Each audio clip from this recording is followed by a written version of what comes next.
live on your tablet, phone, and the KUTV app. This is 2 News Live. Thanks for joining us on 2 News Live. I'm Brian Schnee. Monday, April 24th. We've got a lot to talk about. We're going to dive deep into the topics that have to do with wildfire, a fire outlook. We're going to talk to a fire-specific meteorologist with the Great Basin Coordination Center, along with our very own Sterling Paulson, about this and a number of other topics. Before we get there, let's take a look at our headlines. It is prosecutors. This is just another day here in the courtroom. Prosecutors are revealing sources of the electronic evidence they collected in the Lori Vallow Daybell murder case. The FBI says Google gave them a list of devices that had been in the area where JJ and Tylee's remains were found. Also making headlines right now, part 1 of 2 of some media news for you. Fox News has cut ties with Tucker Carlson. In a media release, Fox News thanked Carlson, said his last show was Friday, April 21st. Part 2 of some media news. Longtime anchor at CNN, Don Lemon, is out. On his Twitter account today, Lemon said he was stunned to find out from his agent that he was, quote, terminated by CNN. Finally, in our headlines, a value of a school lunch rising for many children as more families struggle to buy groceries. If your family has a lower income and you might be able to qualify for free and reduced lunch, you can go to your school and get the free lunch application before May 1st. As we go in depth tonight, you can always get in touch with us throughout the show. Use the hashtag 2NewsLive to join the conversation. You can always find us on the socials too, Facebook, Twitter, Instagram. Pick one of those platforms, send us a direct message to weigh in. A man in Ogden pulled out his phone and started recording when he saw police officers punching a person on a local street. Keaton Fuller was out running errands on Saturday when he saw this unfold on Washington Boulevard. Now, video appears to show that several officers are standing and kneeling over someone, throwing repeated punches. Police have not identified the man, but a woman tells us it's her son, Sean Sims. Amanda Gilbert joining us live now. Amanda, you talked to Sean's mother. What did she have to say about this incident? Yeah, Brian, the incident happened on Washington Boulevard. It was near the Ogden Arch, which is pretty well known in this area. It's not far from where I'm standing. You'll actually see the arch in that viral video. Again, Ogden police have not released the name of the man in the video, but I spoke with a woman who says it's her son. That is Marcia Quintana. She says it is 30-year-old Sean Sims. She says she has not been able to see him since this incident. He is still being held. She says she spoke to him twice on the phone, but as far as police go, she hasn't been able to get many answers from them. Despite whether Sean was under the influence, despite whether Sean did evade, once he was detained, once he was on the ground, I don't see any justification in them beating him. If Sean needed a couple of warning punches, because maybe he was resisting a little or he was belligerent or fighting them, I could justify that myself, and I would. And I would say, okay, yeah, maybe he deserved those couple punches. But what that video shows is extreme. And I did go to the Ogden Police Department. They referred me to a statement already shared online. They said they're not saying anything more until the investigation is over. Coming up in 30 minutes at 6, though, Quintana's going to talk to me about what her son recaps and recalls happened before that viral cell phone video. Amanda Gilbert, KUTV 2 News. Amanda, thank you. Tough video to watch for so many too, but it is on our website, KUTV.com. Did you get this breaking news push alert over the weekend? As soon as we learned about this situation, we sent this push alert out to you. To get breaking updates like this, be sure to download our 2 News mobile app. Always be up to date with what's happening around your community. An early season fire has burned more than 450 acres in Uintah County. This is happening just south of Fort Duchesne on tribal land. Daniel Woodruff is in Uintah County with the latest details. Brian, the fire has been burning throughout the day today and really kicked up late this afternoon with high winds, which you can see behind me. Those flames off in the distance, they're really visible now. They weren't earlier. It's kind of dependent on the day, but with this wind, it's really made those visible from where we're standing. This is all on tribal land. belonging to the Ute tribe here in Uintah County. That's where the fire is burning. We were told that it started yesterday, that it's human caused. They're investigating the actual what happened there, but they say it's not a natural start to a fire.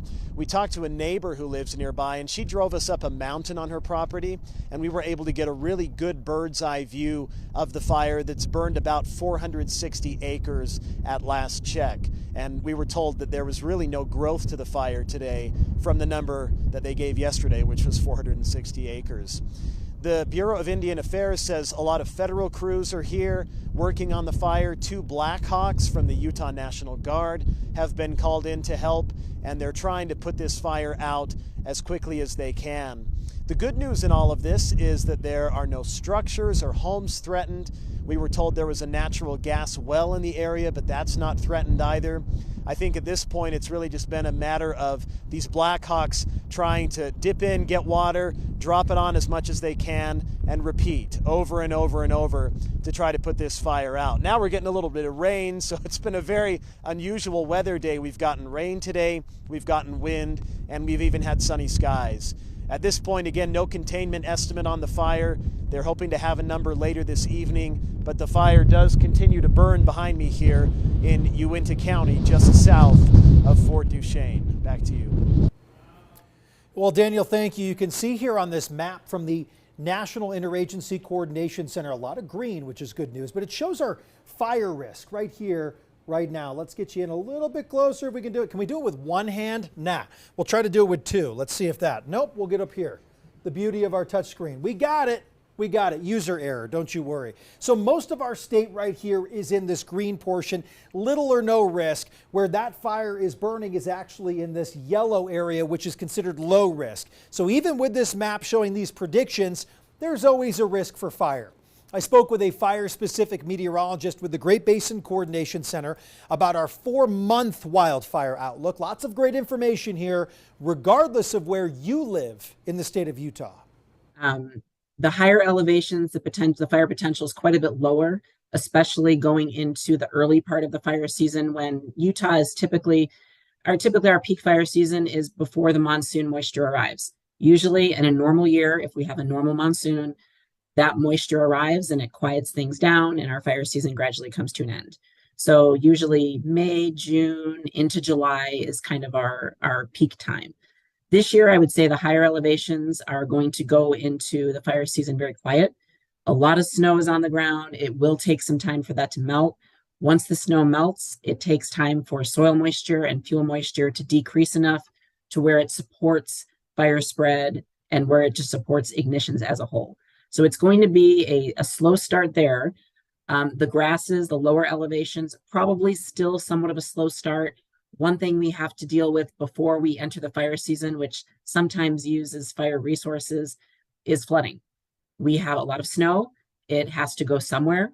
So depending on how quick we heat up, what type of precipitation we get as we're heating up. So if we get warm rain events, that just increases kind of the rapid nature of the snowmelt, and we tend to see flooding. So that's our first concern going forward. We will see some potential for flooding with the warmer temperatures and some showery conditions. And then once we get past that, again, we have to wait for the soil moistures to decrease, the fuel to stop, just the grass to stop growing. With the moisture in place, we're in a growing phase. Some areas down south are drying out a little bit faster. But we're still kind of in green up, which is the phase where grass is actually growing. And during that time, our fuel moistures are at its highest when it comes to grass. When it's green and it's growing and it's lush, our fuel moistures are high. We want the fuel moistures to be low to support fire ignitions and fire spread. So that will take some drying out time period. So we will have a little bit of delay probably in a lot of the lower elevations. I will caveat that with, it does not mean we don't have fires. We always have fires. We had a fire within the last 24 hours in eastern Utah. As the grasses dry out, that's where the fires will occur first. We do have a little bit of carryover grass from last year, not a huge amount, just due to the amount of snowpack we had in the lower elevations for a long period of time in many areas. That tends to flatten out the grasses from last year. So it tends to make that carryover disappear, which is a good thing. It's less fuel. But we still do have some areas that We do have some dead grass, and that's where the fires will start initially. And then from south to north, as those grasses dry out, that's where the fire starts will increase. So we will get fires, whether we have a low fire potential year, a normal fire potential year, or a high fire potential year. We always have fires. We want to hear from you at home. Are you concerned for Utah's wildfire season with our extra moisture this spring? Right now, 59% of you saying it'll be a record wildfire year, 32% saying it'll be average, 9% saying more green equals below average year. Time will tell. Residents in a Draper neighborhood hoping to get answers after 2 homes were destroyed in a landslide. We now know 2 other homes have been condemned. Ariel Harrison live at the Edge Homes corporate office where a community meeting gets underway in about 20 minutes. Now, those 2 homes fell. Ariel, are others in the community that live nearby concerned? Oh, they are, and they tell me, as I've been reporting on this just over the past weekend, that they've been concerned for months. I spoke with one of the families that was forced to evacuate over the weekend. They say they've been, monitoring the situation for months since their neighbors were forced to leave their homes back in October when the city of Draper stepped in after monitoring some shifting that was happening with the earth up that way, and then kind of, laying down the law saying, hey, you got to get out, this isn't safe. So they'd been watching that, saw that happen, and now the very same thing is happening to 2 additional families that, again, over the weekend, they had neighbors show up, everyone just getting all of their stuff out of those homes. Neighbors beyond them also saying they're concerned, saying they've noticed different shifting happening in their yards. So again, they've been concerned for months, but especially after seeing what took place over the weekend, very concerned. We were also there on Friday reporting about flooding in basement, and then just later that night, that's when those homes toppled off the cliff, Brian. A lot to be sorted out. Ariel, thank you. Again, that meeting starts in about 20 minutes, so we'll look for some of your reporting coming up a little bit later on KUTV 2 News tonight. Ariel, thanks. Bringing Sterling now. Sterling, videos, the videos, obviously. That's hard to watch. Tough to watch because this is livelihood and homes and money and obviously safety, and there's so much about it. But, really saturated ground in a lot of places. Ground, and the mountains are always shedding. Yeah. They're always shedding. And along the benches, that's all kind of an alluvial fan. It's just all sediment that's been rolling down the mountains. And so it's probably not a good place to build a house on because it's not solid granite. It's not solid rock.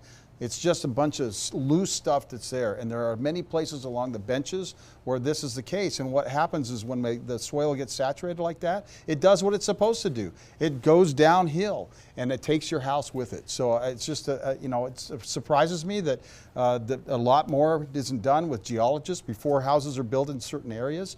As a housing development goes in, is this really a good place to build a house? The same thing with fires. We build houses right next to the wild areas of the state of Utah, and they're right there next to our activity, which our activity often creates fires. Our activity often creates floods. Our landscaping often creates these situations. Is how we landscape in these areas. So it's sad. It's sad, but I wish there was more homework done before some of these houses are built. You make a good point, too. It's the same concept of when we talked about wildlife moving down during the migration, right? We, over time, have built more higher up into those winter ranges, and now we're building more and more in areas like this, higher up where places are less solid in that way. So similar concept to that, but also, yes, the wildland-urban interface. We were talking about fire. Also a great concern. Also with the mud in the rivers and the streams, people building along streams, eventually those streams are going to flood. They're going to come out of their banks, and then we're going to have problems. What are we looking at here in terms of runoff and whatnot? Is there another bit of an issue that we could expect where something, maybe not this drastic, but there could be a concern? Not this drastic, but we do have some showers moving through tonight. Okay. Some of the streams that you live by could be rising a little bit. Let's take a look at the forecast. Well, before we get there, let's talk about some slides. I was off on my order, but more than 20 avalanches reported this weekend in Utah. Most of them, the UAC says, were caused by skiers and riders. These slides happened in the mountains in the Salt Lake regions, the Provo and Logan areas if you're headed out especially the backcountry, more resorts closing right now. You're advised to check conditions. As we've talked about time and time again, even with the forecasters from the Utah Avalanche Center that have come in here to join us just for this very program, by the way, 2 News Live. We've gone in depth with them, a lot to talk about the conditions. If it's considerable, if it's moderate, that's when a lot of the accidents happen. Think of that snow right now as cement. And if you get stuck in it, you're not going to be able to move. Yeah. So it's very, very dangerous. We've also got some wind out there, and we've got that fire situation in eastern Utah. And there are places around the state that are going to dry out quickly, as we heard from our fire meteorologist. Let's go ahead and show you the winds right now across eastern Utah. And they're basically out of the west, and they're gusting anywhere from 15 to 25 miles an hour. You can see this area of enhanced wind right here. But the Uinta Basin is a weird place because the winds can come from this direction, then they come from this direction, and there's all kinds of variability to the wind patterns in the basin. Actually, right here, you can almost see them kind of going around in a circle here. So there's a lot of gusty winds right now with that fire. We are seeing some rain showers move into that area. Right now, you can see these rain showers moving across the northeastern part of the state. So that should help the firefighters a little bit as far as the temperatures going down, humidity's going up, and possibly a little bit of rain falling as well. We've also got those showers moving through the Wasatch Front. As you can see, here comes this little line of showers up here in Davis County. It has weakened considerably, but there's still some lightning associated with it. Some of those are going to get down into the northern end of Salt Lake County, but the heaviest showers right now are up here from Ogden, actually Brigham City, just south of Brigham City, down through Ogden, down through Layton, and down into Farmington, Centerville, Bountiful, seeing some of those showers move through. But behind that, a little break for a couple of hours, and then we've got more rain moving in later tonight. As you can see, the chance of precipitation by 11 p.m. is 100%. Then it starts to drop towards morning, and we'll start to see less activity as we move into 7 a.m., 9 a.m. tomorrow morning. Just cloudy, and then the sun comes up in the afternoon, so about 5 p.m. we should see those temperatures warming up. Temperatures in the 30s tonight. Look at these 20s in Park City, Evanston, Rock Springs 32, 33 in Richfield, 34 in Cedar City. Not as much weather going on in southern Utah, but skies will be a little more clear down south. And then tomorrow morning we've got those lingering showers, and then 54 in Price, 53 in Richfield, 55 in Cedar City, 74 in St. George, and it looks like about 61 for the high in Elko, Nevada. So here's what we're looking at. This is future track. This is now. Those showers moving through the Wasatch Front. And then this is that next batch that comes in around 11 o'clock. And not everybody's going to see that, but it looks like Provo gets a shower, and this little line goes through, and then it continues to move off to the south and east. But by 5 a.m., we're starting to see a little bit less activity, but it's going to take a while for the skies to clear because the moisture keeps sliding down from the north and the northeast a little bit down into the northern end of the Wasatch Front. But by Wednesday, we're in good shape Wednesday afternoon. Then we start to see the temperatures climbing, and they continue to climb as this big old high pressure ridge sets up across the state of Utah. This is Sunday, the end of April.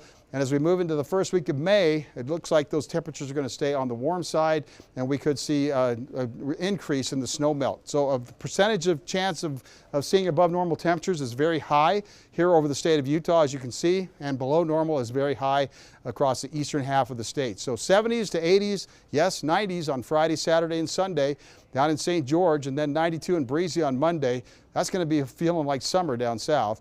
For Salt Lake City, 50s, 60s, 70s, 74, then 80, 84 on Saturday and Sunday. We'll see those temperatures, 84 degrees, and we'll continue to see very, very warm temperatures. 80s feeling like summer up north. At least for me, it's been a while since we've had a good amount of those consistent days in the 80s. So that's kind of nice. Hey, let's talk about this. This is really cool. So the Northern Lights, obviously, we have so many photos that have come in from all over the state. John sending this one in, really cool. JC with some city lights underneath. Tough to get that shot too because of the contrast. Jacob here with a great photo. Nathan sending this one in. I mean, they're just beautiful. So the Aurora Borealis. I always see these photos when it comes to looking at Alaska or places like that. Yeah. What is this? Well, what happens is sometimes it's the solar flares or the the activity on the sun increases to the extent that it sends these solar winds our directions, and they can increase. And they kind of mess around with the magnetic field around the Earth, and they stretch it out a little bit like a rubber band. And when that releases, it causes all of those electrons to get very excited, and they move back very quickly through the oxygen and the nitrogen in the upper levels of our atmosphere, and that creates the color. As those electrons settle down, the color starts to show up. And so the nitrogen is more of the purples, and the green is, and the oxygen is more of the green colors. So that's what you're seeing, the green and the purples, and it's kind of varies in between. But it doesn't happen often that we see it down this far south, but when it gets very active and there's a lot of, like a coronal mass ejection, for example, if it's facing right at the Earth, that's going to create some havoc, and we may see something like that. But there's been a lot of solar flare activity is increasing. We've been at a solar minimum. Now we're going to be going into starting to go into a solar maximum. It's about an 11-year cycle. So every 22 years we're minimum, maximum, minimum.